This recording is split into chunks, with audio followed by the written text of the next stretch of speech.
But it doesn't just happen in the dry academic field of psychology. It also happens in, for example, cancer research.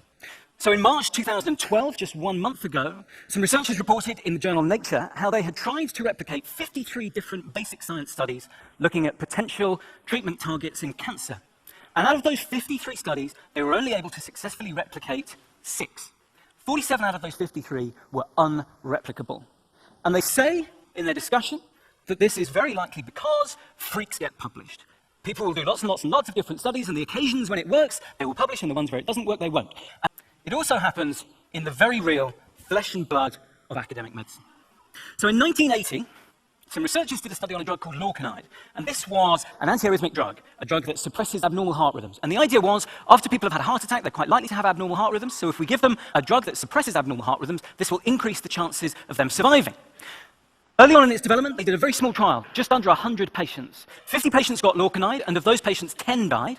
Another 50 patients got a dummy placebo sugar pill with no active ingredient, and only 1 of them died. So they rightly regarded this drug as a failure, and its commercial development was stopped. And because its commercial development was stopped, this trial was never published.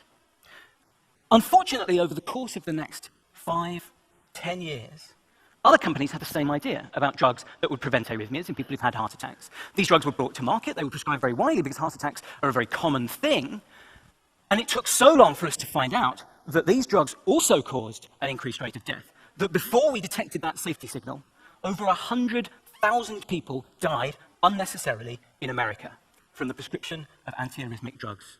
But this problem of negative results that go missing in action is still very prevalent. In fact, it's so prevalent that it cuts to the core of evidence-based medicine.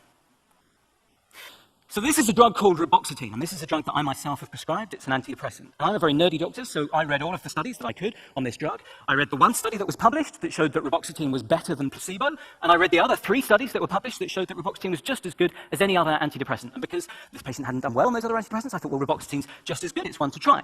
But it turned out that I was misled. In fact, 7 trials were conducted comparing reboxetine against a dummy placebo sugar pill. 1 of them was positive, and that was published, but 6 of them were negative, and they were left unpublished. 3 trials were published comparing reboxetine against other antidepressants. Systematic flaw in the core of medicine. In fact, there have been so many studies conducted on publication bias now, over 100, that they've been collected in a systematic review, published in 2010, that took every single study on publication bias that they could find.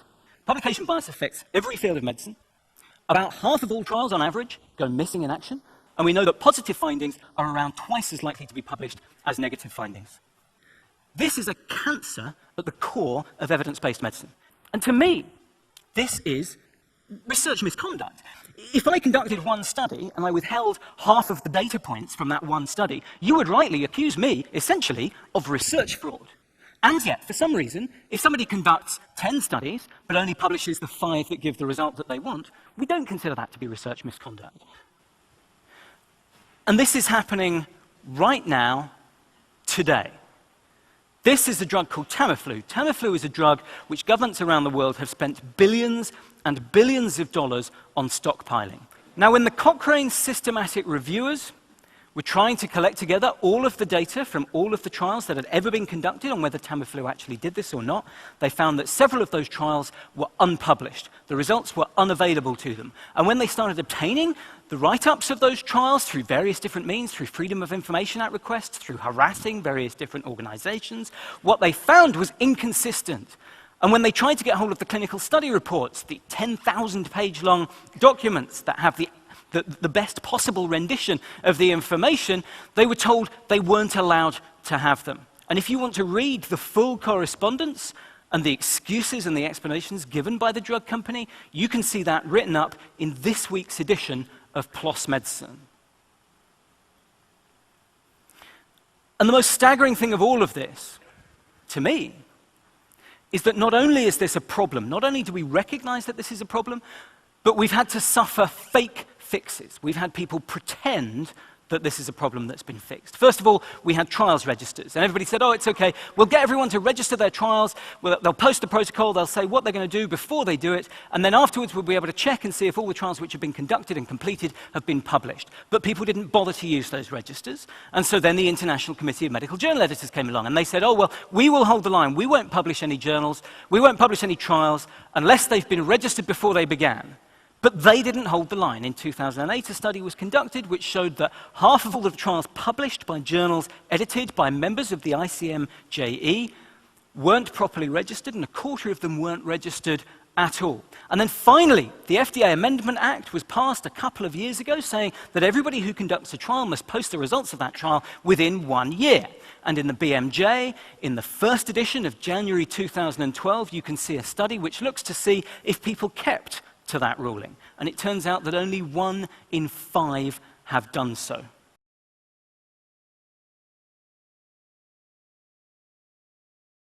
Probably not a lot, it doesn't get a lot of press out there. But I actually think it's quite an important topic. And one of the reasons I was interested in it was recently there's been a few papers on it. And it started with this antipsychotic medications. But what does Health Canada say about it? Well, in 2005, Health Canada sent a letter to all the professionals. And they actually say that, quote, there's an increased mortality associated with the use of atypical antipsychotics in elderly patients with dementia. Well, that's exactly who we're using these patients on. What they noted was that there was a mean 1.6-fold increase in the death rate.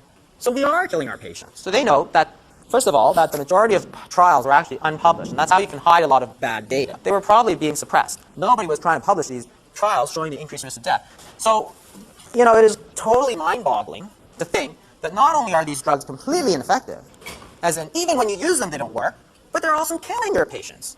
And yet you can go on any ward in this hospital and find like all these patients taking these drugs. So, you know, if you're thinking about a diabetic hypertensive dialysis patient, which somebody comes in and prescribes Seroquel for, the question is, do you think they're suddenly schizophrenic? Or are you ignoring Health Canada? Are you trying to kill them? Or are you just stupid? Because I hope it's D, because B and C are like criminal. It's crazy that this stuff is like from 2005, and I still have to go around and stop all the Seroquel because it's like killing people. And why do they do it? Well, because it's big money, right? Nobody's ever told doctors what you're not supposed to prescribe. So another case study is antidepressants. They're big money. And again, it gets to really the heart of the matter, which is how you can cover up evidence. So if you remember back to the previous example of antipsychotics, you had 15 trials, 9 of which were unpublished. Do you have the same sort of thing with antidepressants? So you know, of course, everybody loves evidence-based medicine.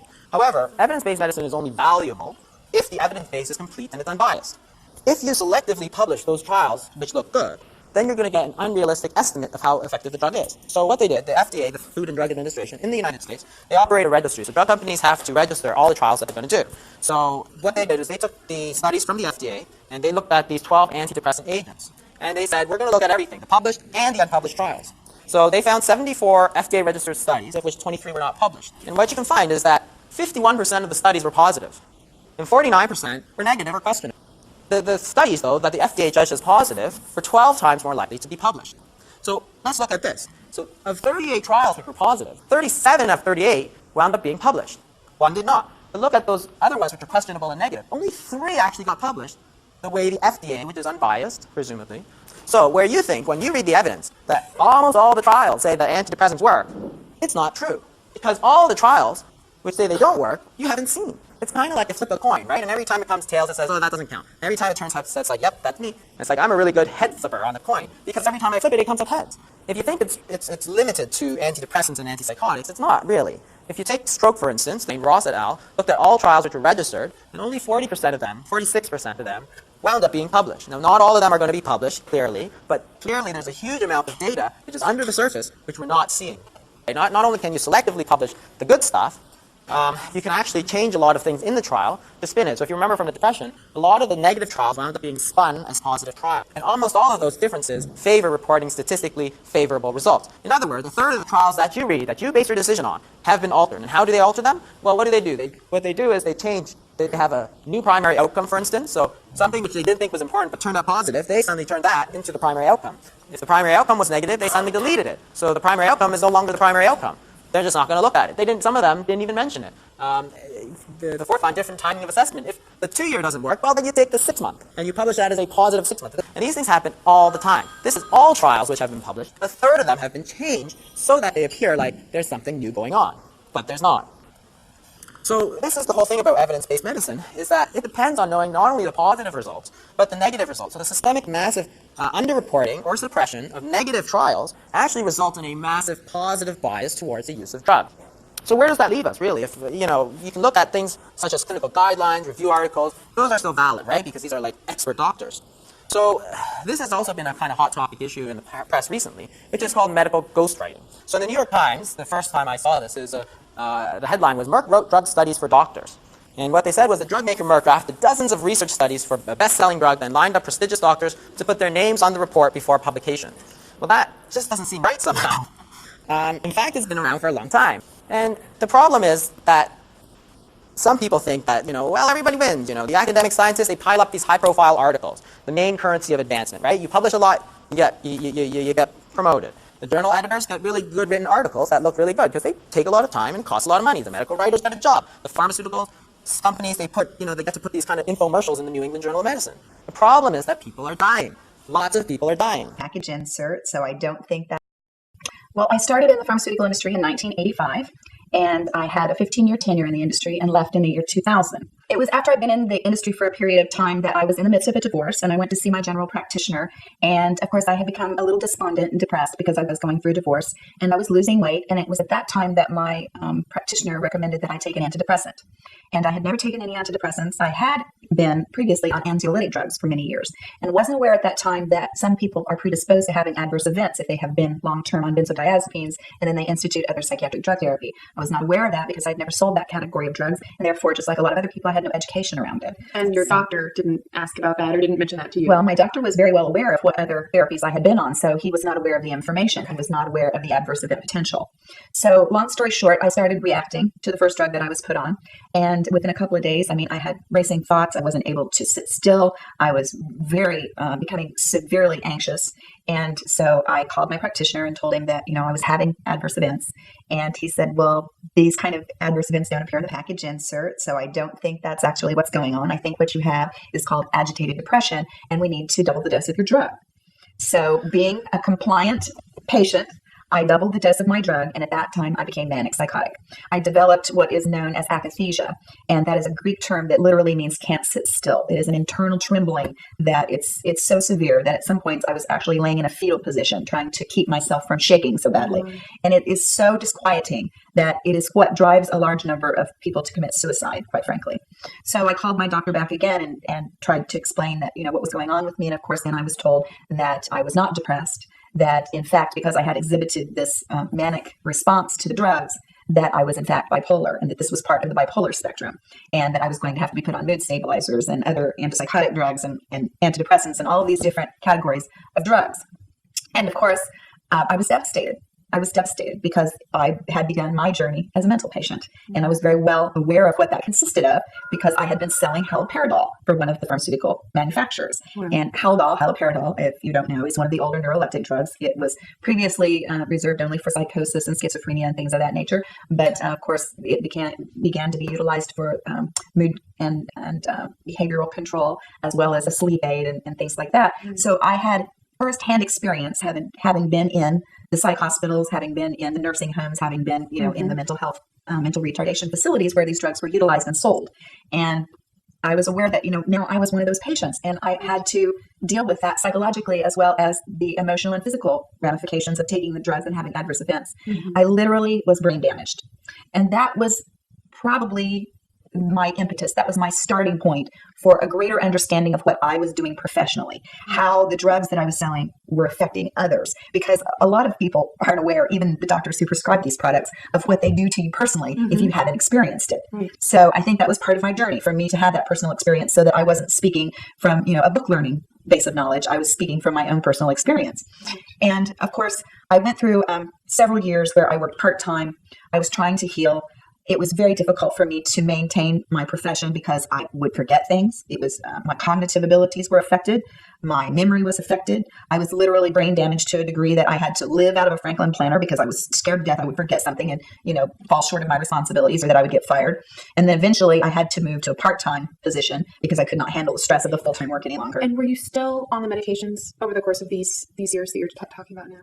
As far as the antidepressants were concerned, no, I was no longer on the antidepressants. Once that I recognized that the drugs were in fact the problem and not the solution, because see, having sold the drugs and having had an education and all of this stuff, I was more aware of the side effect profiles than even the doctors who were prescribing the drugs. So when I was coming up with things that were clearly side effects and being told that they were not, that they were symptoms from my disease state that I had been diagnosed with having, then I realized that I had to stop giving my power away to these so-called authority figures whom I was more educated than on this subject matter, and to start being proactive for my own health purposes, and to see how that the doctors actually, this was someone that I had known not only as a physician, my own personal doctor, but someone that I had called on professionally that knew what my knowledge base was, and how that he insisted I defer my personal power to him and follow his instruction, even though it went against the grain of everything that I knew to be appropriate. For example, I was on a cocktail of different drugs where they initiated one therapy. When that therapy, I started to react to that. Of course, he told me to double the dose. I did that. I got more toxic. And then they changed the drug. First, he said he was going to add another drug, but I refused to put two drugs together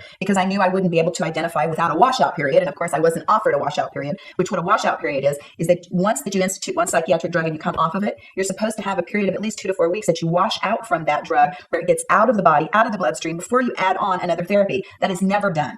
Practically, doctors never do that. And I can say from personal experience with my mother, when she was going through her journey with psychiatric drugs, it was that exact thing that you're describing. She would be on some drugs, there would be adverse reactions, watched her go from a coherent person into one of these patients that you see in the psych hospitals where they're just not coherent, not aware. I saw her lose all of these faculties that she had. And then at each point that there was any change in the medication, it was always adding of a drug.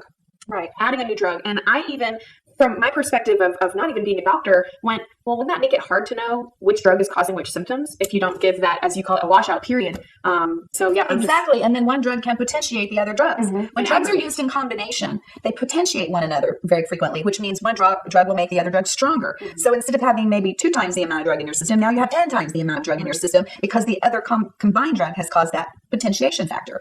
So I knew that, and I knew I should have had a washout period, and I knew that when they doubled the dose that the symptoms became more severe. That logically said to me, but that logically would have said to me that I was having an adverse drug reaction. But that was not what my doctor had been indoctrinated to believe. My doctor had been indoctrinated to believe that I was not responding to the drug, that it was my own physical, personal biology that was the problem, and not the chemical entity that he had instituted in his therapy. Wow. And that is what I really spend most of my time trying to educate people about, to be quite frank with you, is informed consent. You cannot give informed consent if you're given disinformation. Right. If you're not informed yes. in the first place. And if you think that you're given information that's correct and it isn't. So that's what I'm saying. You may be thinking you're giving informed consent because you've been told something. But if you're not given the correct information, and these people are not knowledgeable that are prescribing the drugs many times, and someone will say, well, a psychiatrist should know what they're doing. Well, yes, a psychiatrist should know what he's doing, and more than likely he or she does. But that doesn't mean that their intentions are all good. Because what I also came to realize, because having called on psychiatry, is that they are now a profession that only does drug therapy. They're only doing biochemical intervention. Therefore, if we prove that biochemical intervention is not the way to go, we are going to have a whole profession of people that will be out of business and out of a job. And I think another important aspect of that equation, because I hear that argument as well. Well, psychiatrists know what they're doing. Psychiatrists know about the drugs, but I can't remember the exact statistic, but a large percentage of psychiatric medications are actually prescribed by general practitioners. More than likely these days, yes. And that was where I was going with this. Is that was my lead-in to the fact that now you not only have psychiatrists prescribing these products, but every general practitioner and his brother is prescribing them, as well as pediatricians on occasions. Right. So, I mean, you have a vast group of individuals out there that have not only not been educated on this, on these drugs, but they haven't really had the experience that psychiatry has to even see how these patients respond on these drugs, to identify an adverse event, to be able to put their finger on the fact, because what happens is with psych drugs, the adverse events mimic the very things that they were given the drugs for to treat In the first place. Exactly. So that's why it was, every patient that has an adverse event comes back saying, well, you're going to be on the drugs for the rest of your life because we thought you were depressed. But now that you've had this, manic reaction, we recognize, just like they told me, this is part of a bipolar spectrum disorder. And now you're going to be on these drugs for the rest of your life. And if you buy into that, you are, because these are brain damaging therapeutics that long term will ensure that you are a lifelong customer for the pharmaceutical industry. You will not have one diagnosis. You will have a whole book full of diagnoses by the time your life is ended. And your life will be truncated by 25 to 35 years. Wow. Count on it. If you're on one of these drugs. And I say that not to scare people. I say that to inform people. I'm not trying to be a sensationalist about this, but I am trying to get people to understand that it's time to confront this situation. We have a society that is over-medicated, but not only are they over-medicated with drugs for everything that you can think of, they are mind-altered because of psychotropic drugs. And it's causing a severe problem in society that has to be addressed. Was that the turning point that ended up being the reason that you got out of the pharmaceutical industry after experiencing it for yourself? It was part of the reason that I got out of the pharmaceutical industry, but actually it was my total disillusionment with the job and the profession overall. And then it was also the fact that I was damaged to the degree that I really couldn't do the job properly at that point, because it was very high profile and very stressful. Right. And so, I mean, at that point in time, I had no intention of being an activist. I had no intention of speaking out against the pharmaceutical industry, because quite frankly, you sign a confidentiality agreement when you work for one of those manufacturers, and speaking out against them, you will forfeit all of your benefits, all of your retirement, all of anything that you have. And at that point in time, I hadn't planned to do that. Okay. I had just gotten out of the industry with my tail between my legs, barely healthy enough to go out and work a full-time job for anyone else. And I was just wanting to walk away from that experience. But after I had been out for about 4 years, and my niece, who was 20 years old, was attending Indiana University, and she was a pre-med student there. She was in a car accident and was prescribed hydrocodone, Vicodin, which is an opiate painkiller. And she was taking the drugs, and they were causing her such severe sedative properties that she wasn't able to study. So she was trying to pull an all-nighter with some friends to study for an exam the next day, and she went to a local health food store and purchased some ephedra, which is a stimulant. She took that concomitantly with her drug and had an adverse reaction. And she ended up in a local hospital, and they labeled her as bipolar and started giving her the whole gamut of antidepressants and mood stabilizers and antipsychotics and all of that. And then she became a mental patient, and she was on a cocktail of almost 14 different drugs by the time that it was all said and done. Wow. So she had to drop out of school. She was unable to work or to really have any kind or any semblance of a normal life. And eventually she came here to Texas to live with me. And she was trying to get off of her drugs. She was detoxifying. She was doing everything that she could naturally. And because she could not overcome her paranoia and she could not heal quickly enough, my sister was advised to have her put back on drugs. And so my sister called her one day and told her that she had to do something about this. She had to take care of it, and that she had made an appointment for her, and that she was taking her back to the psychiatrist, and she was going to go back on drugs. Because I'd like to back up and just say that if you don't slowly titrate or slowly wean yourself off of a psychiatric drug, you can throw your body into a complete tailspin. And this is what had happened to my niece. When she determined that it was the drugs that were harming her, she stopped taking them cold turkey. And she went into an absolute psychotic tailspin. And so that made it much more difficult for her to detoxify and to, self-regulate down. So in desperation, she walked into her younger sister's room, and she took an oil lantern, poured the oil over herself and ignited it, and she burned herself alive. It was at that point, it was at that moment that I knew that I had nowhere to go but out with the information. How many victims there were. The vast number of people who had had this experience that I had was it was mind-boggling. And the number of people that were desperate for help, that were turning to professionals, that were turning them away and telling them that there was nothing they could do, that they didn't know how to detoxify people, that they didn't know how to help people get off of the drugs. They were given a life sentence the minute they received that label and that diagnosis, and they were never allowed to try anything else. There were no alternatives that were recommended. There were no other options for these people but to continue to take these toxic chemicals and to become less and less of an individual. They lose their sovereignty spiritually. They lose their rights as citizens. They lose their cognitive abilities. They lose the frontal lobe capacity to think, to create, to be what makes us human. And those were the things that I knew I had a moral responsibility now to speak out about. So that was my turning point. When I lost one of the most beautiful people that I had ever known in my life, I made it my life's goal to explain to others why it had happened. Simply on the Psyche Truth channel alone, there are several people who have shared very similar stories. What would you say to the people who say, but the drugs work for me? Well, the first thing that I would say, I would validate them, and I would say, I understand why you feel that way, because they do work initially for many people in terms of alleviating symptoms, okay? But we're talking about short-term usage. We're talking about crisis intervention, because if people were to do their due diligence and do their homework, they would realize that the vast majority of psychiatric drugs are only tried for 4 to 6 weeks in terms of their clinical trial duration. And people aren't placed on these drugs for 4 to 6 weeks. People are placed on these drugs for 6 months to a year minimum, usually. And generally, once they've been on them that long, they will develop some sort of dependency, or they will become addicted. And then they are a lifelong patient. Because as I explained earlier, long-term use of the drugs can exacerbate the very symptoms that they were given the drugs for in the first place. So where someone may have been initially anxious and given an anxiolytic, after you're on an anxiolytic such as Xanax or Valium or one of the other anxiolytics that's on the market, long-term, you can develop panic attacks.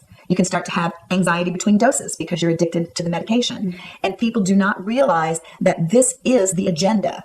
I was in this industry. I have done my homework. I do not do anything else but from 8 to 10 hours a day, I am online and researching and looking into clinical data and doing the homework that other people do not have the ability to do because they don't have the time or they don't have the interest. But I have both, and I've done that homework. And what I'm trying to warn people about is that this is an agenda that is a profit-making agenda. And they know that there are no scientific tests that are required to diagnose a person with a mental illness. All it is simply a third party's observation of your so-called maladaptive behaviors. And that individual is going to take those symptoms and match them up in a diagnostic manual that tells them that means that I have this or that disease state. It is not a disease state. These are disorders. These are disorders that are voted upon by psychiatrists in a forum.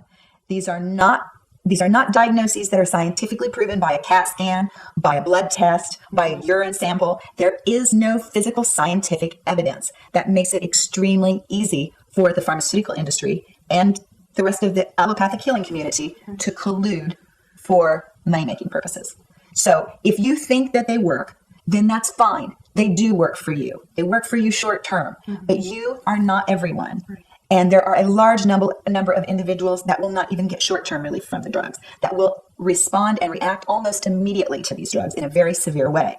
So that individual experience, they should feel fortunate that they did get any sort of benefit from the drugs. But I am forewarning them that long-term, they will be getting on my website, or they will be getting on your YouTube channel, or they will be looking for information down the road somewhere else when they try to undo the damage that has already been done.